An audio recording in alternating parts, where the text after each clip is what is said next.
धारावी पुनर्विकास प्रकल्पात पुनर्वसनाचा मुद्दा फक्त 33%. घरांचंच धारावीत पुनर्वसन होणारे एकूण 3,518 पैकी 1,178 घरांचं धारावीत पुनर्वसन होईल.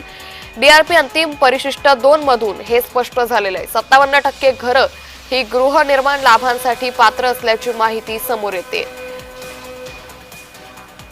तर या संदर्भात अधिक माहिती घेऊयात आमच्या प्रतिनिधी ज्योत्स्ना गांगणे यांच्याकडून. ज्योत्स्ना, आपण पाहतोय धारावी पुनर्विकास प्रकल्पात पुनर्वसनाचा मुद्दा हा फक्त 33%च घरांचं धारावीत पुनर्वसन होणार आहे अशी माहिती आहे. काय अधिक अपडेट?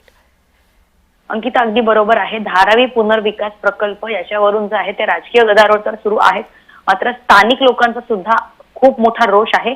आणि आता जी रिपोर्ट समोर आली आहे त्यानुसार धारावी पुनर्विकास प्रकल्पामध्ये 3,518 पैकी फक्त 33% म्हणजे फक्त 1,178 घरं जी आहेत त्यांचंच पुनर्वसन होणार आहे. आणि बाकीचे जे आहेत त्यांना तिथे घरं मिळणार नाहीये, म्हणजे 50% लोकांना सुद्धा तिथे घरं मिळणार नाहीयेत. त्याच्यामुळे आता हे धारावी प्रकल्प पुनर्विकास प्रकल्प जो आहे तो स्थानिकांचा आणखीन रोष ओढावून घेणार आहे. आणि हा जो प्रकल्प आहे ते डीआरपी अंतिम परिशिष्ट 2 यामधील ही प्रथमच आकडेवारी समोर आलेली आहे. सगळ्यात महत्वाचं म्हणजे जी घरं म्हणजे इन सीटू म्हणजे धारावीतच पुनर्विकासासाठी जे पात्र आहेत त्यांची घरं पात्र आहेत, ज्यांच्याकडे सगळे कायद्यानुसार डॉक्युमेंट्स आहेत, ज्यांची घरं जी आहेत ती मुंबई महानगरपालिकेला, महाराष्ट्र प्रशासनाकडे ज्यांची घरं नोंद आहेत त्यांनाच ही घरं मिळणार आहेत. ज्यांची घरं जी नोंद नाहीत किंवा आपल्याला माहिती आहे की मुंबई सारख्या शहरामध्ये म्हणजे इलिगल बांधकाम करून अनेक लोक जे आहेत ते राहतात. धारावीमध्ये पण सुद्धा जे आहेत बेकायदेशीर पद्धतीने अनेक ठिकाणी जे आहेत ते अनेक लोक राहतात. आणि त्याचमुळे जे बेकायदेशीर पद्धतीने राहतात किंवा बेकायदेशीर बांधकाम असलेल्या घरामध्ये राहतात त्यांना जी आहेत ती धारावीमध्ये घरं मिळणार नाहीयेत.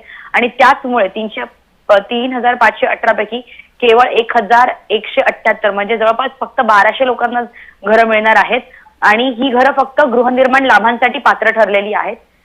त्यामुळे जर परंतु जे इतर ठिकाणी जे असतील म्हणजे ज्यांची घरं म्हणजे आता काही जण जे ते एकावर एक माडी बांधून राहतात तर अशांना सुद्धा जे आहेत जर घरं देण्याचा विषय आला तर तो धारावीमध्ये मिळणार नाहीये, तर तो धारावीच्या दुसऱ्या म्हणजे आउटसाइड मुंबईला मिळू शकतात. मात्र जे धारावीत ज्यांची घरं होती त्यापैकी फक्त जवळपास 1,178 घरांनाच पात्र घरं म्हणून ठरवण्यात आलेलं आहे.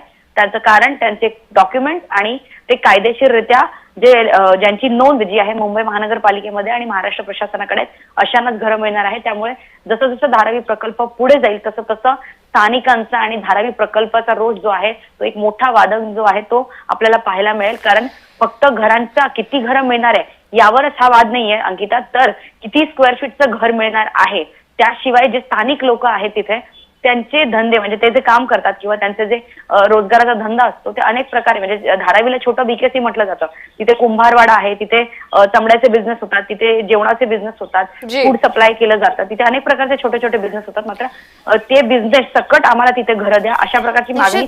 त्यामुळे या संदर्भात आता या प्रकल्पाच्या प्रशासनाकडून कशा पद्धतीनं कारवाई होते आणि या धारावीकरांचं नेमकं मत काय हे स्पष्ट होईलच. या संदर्भात माहिती दिल्याबद्दल धन्यवाद.